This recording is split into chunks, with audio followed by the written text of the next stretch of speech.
minutes here today to do a quick tutorial for you on how to work the dip stitch.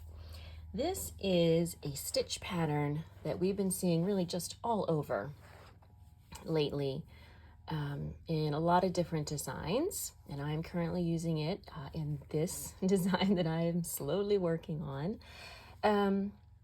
And it is not difficult to work at all. It just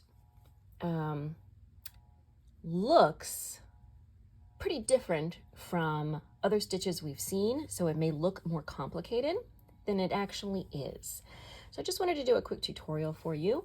You'll have this to reference if and when this pattern ever gets done, and might also find it useful for other patterns. So in my case, I am putting yarn overs on either side of the stitch, and that is not, part of actually working the dip stitch. So just ignore that part. But I'm just going to be showing you how to work this actual part, and the concept is actually really simple. So I'm not sure why it suddenly has appeared and gotten really popular. It's just one of those things where it seems like somebody should have done this a long time ago. So I'm just going to give you a quick tutorial on how we do this. It is a 4 row repeat, but the most complicated is the first row. So I'm just going to work to the point, and of course for my pattern I'm going to do this and this, but again that's not part of it. So it is worked over 3 stitches, and the first step is the trickiest. So you want to go to the middle of the 3 stitches and count down 1, 2, 3, 4 rows. So you're going to look in here and count 4 holes. And when you get to the 4th hole, that's where you're going to insert your needle. So as I said, 1, 2, 3, 4, right here, I'm going to insert my needle, wrap the yarn around, and pull it through. Then I'm going to knit the 3 stitches. So I'm really just picking up a loop from 4 rows below and knitting it.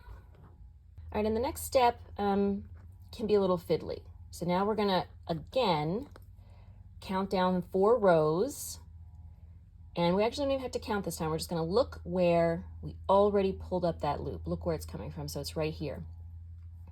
And we're going to carefully kind of hold your stitches on your needle. We don't want them falling off. We're going to reach into the same spot. I know it's a little tricky to see. So we're going to reach into the same spot and insert the needle again and pull up another loop. So now you can see you've got 5 stitches where you had 3. So we got the original 3 and the 2 loops that we just pulled up. All right, so now you're going to just work. I'm going to do this for my pattern, but you are going to work whatever comes next in your pattern, and then work back on the wrong side to that same point. So I'll see you there in a minute. Okay, so here we are back with that's my yarn over, so don't look at that, with our 5 stitches. All right, so on our next pass, in this case, it's a wrong side row. You could be doing this in the round. But on our next pass, we're going to slip those loops without knitting them. And if you're working on the wrong side, you're going to keep your yarn to the back of the work so you don't end up with a strand running across the front. So I've got my yarn here at the wrong side of my work. I'm just going to slip that first loop from left to right without knitting.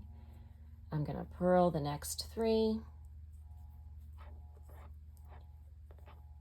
And then the next loop, I'm also going to slip from left to right without knitting.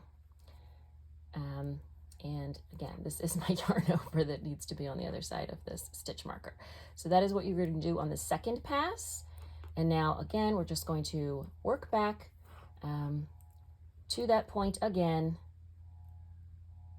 on the right side, and I'll show you the last step. Okay, so I've worked back to our 5 stitches.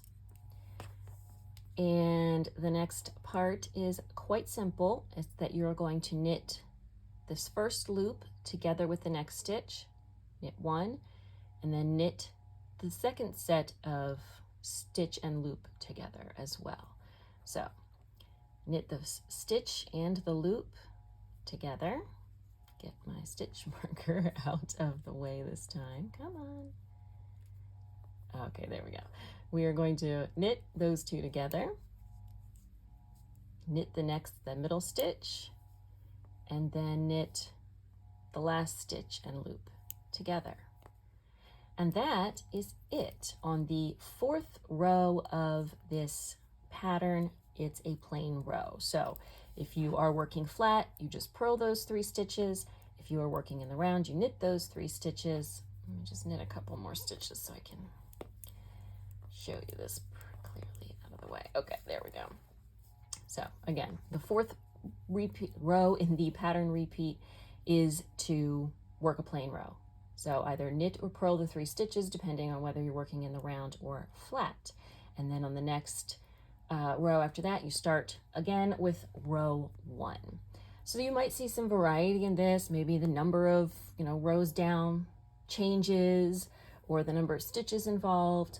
But this is sort of just the basic one: 3 stitches, briefly increasing to 5 stitches when you pull up the loop, and then decreasing back down again. And that is what it looks like. It looks a little wonky right after you work it. It looks nicer as you create your columns of them together. So it kind of looks a little bit like a cable. But yeah, it is just pulling up loops from rows below and having them sort of stretch across several rows of knitting that makes it look so dramatic and fun. So I really like this stitch, and you'll see it, I've got just a 1 column of them here. It is going to pull your fabric up a little bit. So let me just show you. That is intentional with this. You can see it's pulling up the front just a little bit here. So, if you wanted to just add this to a pattern, note that it's going to do that. I'm doing it intentionally to create a little bit of a shaping, kind of, to pull up this is the front of a sleeveless top here. So this will create a little bit of sort of a little drama at the front of the piece. Of course, if you're working multiple of these all together right next to each other, you're not going to notice that so much. So this is used in, as I said, a couple of really popular patterns. I think one is called Sorrel, and that's where it's like columns of these on the yoke. It's also used on a Melody Huffman pattern.